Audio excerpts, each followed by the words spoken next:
हम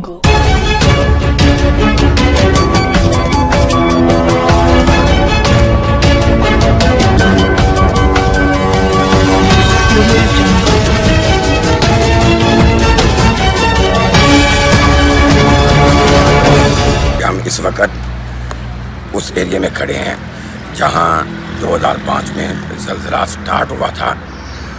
ये इलाका इसे बोली गांव कहा जाता है, बल्कि इसका नाम बोली गांव ही है। और हम तकरीबन 2000 फीट की बुलंदी पर खड़े हैं।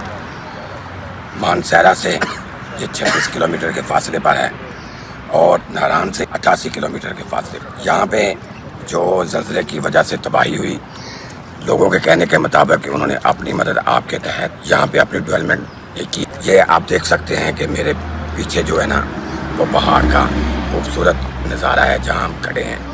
तो यहाँ पे कुछ सियाह आए हुए हैं सियाहत के लिए। उनसे बात करते हैं कि वो कहाँ से आए हैं और घर से बाहर आउटिंग पे आके यहाँ इस खूबसूरत माहौल में आके कैसा महसूस। ये हम इस वक्त मेरा तो अपनी लाइफ का पहला टूर है।